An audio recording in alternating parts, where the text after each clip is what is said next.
আমাদের স্বাধীনতা সার্বভৌমত্বে অক্ষুণ্ণ রাখতে হলে আমাদের সশস্ত্র বাহিনীকে সর্বাগ্রে মুক্ত করতে হবে।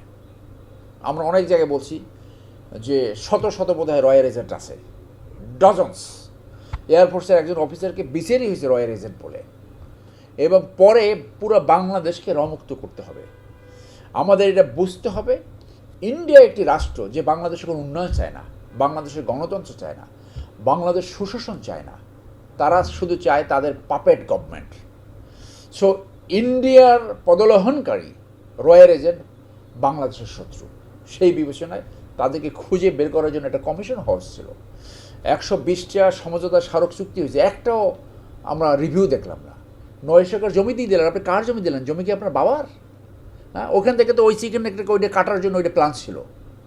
আজকে যদি ছাত্র জনতা না নামতো তাহলে তো ওইটা ওদিক থেকে কেটে নিয়ে যেত, এদিক থেকে রংপুর থেকে কেটে নিয়ে যেত, রংপুর দিনাজপুর। কী প্ল্যান দেখেন! সর্বশেষ চুক্তিটা যেখানে বাংলাদেশে তাদের ট্রেন ঢুকবে, আবার বাংলাদেশ থেকে বের হয়ে যাবে, অর্থাৎ তাদের ভিতরে নিয়ে যাবে। সেটা আল্লাহর রহমত যে এটা হয়েছে। কর্মরত সেনা কর্মকর্তাদের বিচারের উদ্যোগকে কিভাবে দেখছেন? আমি কর্মরত বলার চেয়ে আমি বলবো অপরাধী সেনা অফিসারদের। এবং এই অপরাধী যে সেনা অফিসার, তার একটা অংশ এখনও কর্মরত রয়েছে। সো আইনের প্রথম কথাটা হলো, অপরাধী যেই হোক তাকে বিচারের সম্মুখীন করতে হবে। সে যদি আদালত থেকে খালাস পায়, খালাস হয়ে যাবে। আর সে যদি অপরাধ করে, সে যতটুকু অপরাধ করছে ততটুকু তার শাস্তি হবে। এইটি হইল আইনের সেটেল প্রিন্সিপাল, আইনের বিধান। সো এখানে বাংলাদেশের সংবিধান অনুযায়ী প্রত্যেক নাগরিক আইনের কাছে সমান। কিন্তু সেনাবাহিনীর জন্য যারা কর্মরত, যারা আর্মি অ্যাক্টের আওতায়, তাদের জন্য বিচারের আলাদা কিছু ফোরাম রয়েছে। এই সেনা আইন অনুযায়ী কিছু বিচার সেনাবাহিনী করতে পারে, কিছু বিচার কনকারেন্ট জুরিসডিকশন, যেটা সিভিলও হতে পারে, আবার সেনাবাহিনীর ভিতরেও বিচার হতে পারে। বিচার যে কোনো একটা ফোরামে হলেই হলো। যে পরিস্থিতি গত 15 বছর হয়েছিল, আমি নিজেও একজন ভিকটিম। আমাকে গুম করে 11 ঘন্টা ডিজিএফে হেড করে আটকিয়ে রেখেছিল। আমি নিজেই মামলা করেছি। জেনারেল শফিউদ্দিন, লেফটেন্যান্ট জেনারেল আকবর, এবং ওই আমার নামে একজন 15 লং কোর্স, আমি 18 লং কোর্স অফিসার, 15 লং কোর্সের একজন অফিসার, তাকে এখনও কেন গ্রেপ্তার করা হচ্ছে না? That is my question. এই 3 জনের নামে আমি গুম কমিশনে আবেদন জানিয়েছি এবং আন্তর্জাতিক অপরাধ ট্রাইব্যুনালে আমি আবেদন জানিয়েছি, যেটা তদন্তাধীন রয়েছে। সো অন্যায় করলে তার শাস্তি অবশ্যই হতে পারে। এবং সেইখানে যারা ইউনিফর্মধারী, যারা শৃঙ্খলা বাহিনীর সদস্য, তাদের শাস্তি অনেক সময় ডাবল হয়। কেন ডাবল হয়? এটার উদাহরণ ওই ইউকেতে আমরা কেস স্টাডি পড়েছি, যে পুলিশ জনগণকে রক্ষা করবে, সেই পুলিশ একজন ট্যাক্সি ড্রাইভারকে লাথি মেরেছিল। তখন আদালত তাকে 1 বছরের জেল দিয়েছে। ওই লাথি মারার পরিপ্রেক্ষিতে সে ইনজুর্ড হয়েছিল। তো পুলিশ আদালত এই 1 বছর জেল দেওয়ার পরে বললেন যে had it been a civil person, যদি একজন সাধারণ নাগরিক হইতো, তাকে আমি 6 মাসের জেল দিতাম। যেহেতু আইন রক্ষা করা, জনগণকে রক্ষা করা তোমার দায়িত্ব, সেই জন্য তোমাকে ডাবল পানিশমেন্ট দেওয়া হলো। সো এই উদাহরণ রয়েছে। তো তাদেরকে রাষ্ট্রের পক্ষ থেকে প্রশিক্ষণ দেওয়া হয়, জনগণের জানমালের নিরাপত্তা, সার্বভৌমত্ব, এগুলো রক্ষা করাই তাদের মেইন দায়িত্ব। এবং শৃঙ্খলা বাহিনীর উপরে সবসময় এই কথাটা পড়ানো হয় যে কোনো বেআইনি আদেশ তারা প্রতিপালন করতে বাধ্য নয়। কিন্তু বাংলাদেশের কালচারটা আলাদা। মানুষের যারা চাকরি করে তাদের প্রমোশনের একটা আকাঙ্ক্ষা থাকে, উপরে যাওয়ার আকাঙ্ক্ষা থাকে। এই আকাঙ্ক্ষাকে ব্যবহার করে তাদেরকে অনেক সময় রাজনৈতিক দুর্বৃত্তায়ন তারা ব্যবহার করে।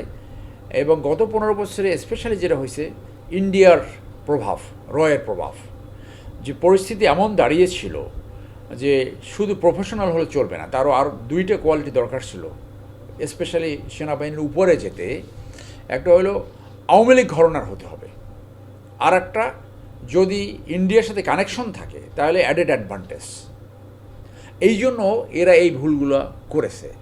আপনি দেখেন, এটা আমি একজন নাগরিক হিসেবে জাতির জন্য কত বড় একটা কলঙ্ক, একটা বাহিনীর এই 25 জনের ভিতরে ওয়ারেন্ট অর্ডার, তার ভিতরে 5 জন ডিজি। সো এটাও বলা প্রয়োজন যে অনেকেই কিন্তু এখানে ভিকটিম অফ দ্য সার্কামস্টান্সেস, হয়তো গুমের জন্য পিক আপ করে নাই এবং তাকে রিলিজ করারও কোনো সুযোগ ছিল না, এরকম লোক এখানে আছে। আবার যারা অন্যায় করেছে আমাদের ব্যক্তিগত নলেজে রয়েছে, এরকম তাদেরকে এখন পর্যন্ত গ্রেপ্তার করা হয় নাই অথবা তাদের বিরুদ্ধে অভিযোগপত্র দাখিল করা হয়নি। এর ভিতরে একজন, আমি একদম নাম ধরে বলি, অন্য চ্যানেলও বলেছি, এই এমএসপি ছিল মেজর জেনারেল সরোয়ার, যে নারী ঘটিত কারণে চাকরি থেকে বহিষ্কার হয়েছে, সে গুম করেছিল আমাকে। সো সে হলো ডাইরেক্টর আইবি। এখানে যাদেরকে এনেছে তারা সব ডাইরেক্টর সিটিআইবি, 7টা উইং আছে। তো সো এক এক সময় এক এক ডাইরেক্টর এটা করেছে এবং এটা আরেকটু তদন্ত করলে সব বের হয়ে যাবে। সো আমাকে কিন্তু গুম করেছে ডাইরেক্টর আইবি এবং ডিজি ছিল আকবর, আর শফিউদ্দিন এটাকে ইন্ধন জুগিয়েছে। আবার কর্নেল হাসিনকে কিন্তু গ্রেপ্তার করেছে, তাকে পিক আপ করেছে ডাইরেক্টর সিআইবি, নট সিটিআইবি। তো এইগুলো পরে আসবে। সেই ডাইরেক্টর সিটিআইবিতে এইখানে একজন অফিসার ছিল 25 লং কোর্সের আওয়ামী লীগের মাহবুব আরা গিনির ভাই ব্রিগেডিয়ার সাজেদ, 8 বছর ডিজিএফআইতে চাকরি করেছে। তার নাম তো আমরা এখন পর্যন্ত কোথাও দেখি নাই। এই ব্রিগেডিয়ার সাজেদ সে এই বিভিন্ন ধরনের ভুয়া ডকুমেন্ট বানাতো, বিভিন্ন ধরনের ভুয়া রিপোর্ট আনতো, এনে তারপর কেস সাজাতো। এই যে প্রিন্সিপাল অফেন্ডার। সো এবং আপনি দেখেন সব পিক আপগুলো ম্যাক্সিমাম হচ্ছে 13, 14, 15, 16। তখন এই আকবর কিন্তু এইখানে আকবর চাকরি করেছে 8 বছর ডাইরেক্টর সিআইবি এবং ডিজি হিসেবে। এই মূলত ম্যাক্সিমাম ঘটনা, 90% ঘটনা যদি আমার ভুল না হয়ে থাকে ওই সময় ঘটেছে। তো সেই সময় তাদের ধরা হলেই সব বের হয়ে যাবে। আর এখানে আমার জানা মধ্যে 3-4 জন এসছে যে যারা কখনো কাউকে পিক আপ করেনি এবং তাদের রিলিজ করার কোনো ক্ষমতা ছিল না। আমি আশা করি বিচারের মাধ্যমে তারা ন্যায় বিচার পাবে। সো এই বিচার করতেই হবে। কিন্তু আমার একটা আশঙ্কার জায়গা ছিল যে বিচার করতে যেয়ে সমস্ত আর্মিকে ব্লেম করা হচ্ছে। সেনাবাহিনী একটা রাষ্ট্রীয় প্রতিষ্ঠান, স্বাধীনতার সার্বভৌমত্ব রক্ষার্থে কাজ করে। সেনাবাহিনীর আমি যদি বলি 1% ডিরেইলড হয়েছিল, লোভ, ক্ষমতা দেখানো, ইন্ডিয়ান হানি ট্র্যাপ এবং বিভিন্ন ধরনের অর্থনৈতিক লোভ। এখনও 99% প্রফেশনাল। এবং এইটা জাতির জন্য একটা দুর্ভাগ্যের জায়গা যে কথায় কথায় জাতীয় প্রতিষ্ঠান সেনাবাহিনীকে সমালোচনা করে। আপনি পৃথিবীর কোনো দেশে এটা দেখতে পাবেন না। এটা অত্যন্ত লজ্জাজনক। আমাদের যে জাতি গঠন হয়নি সেইটার প্রমাণ এটা। যে ব্যক্তি অপরাধ করছে আমরা তার বিরুদ্ধে কথা বলবো, সেই বিষয়ে তো আমরাই চাই। আমি যত ভোকাল ছিলাম গত 15 বছরে, এরকম খুব কম পাবেন যে যেখানে অন্যায় সেইখানে আমরা কথা বলেছি। তো সেই জন্য এই যে আপনি দেখেন যে কার্গিলে একটা যুদ্ধ হয়েছিল, ইন্ডিয়ান একজন লেফটেন্যান্ট মারা গেছিল, পুরো জাতি সেনাবাহিনীর পক্ষে ছিল।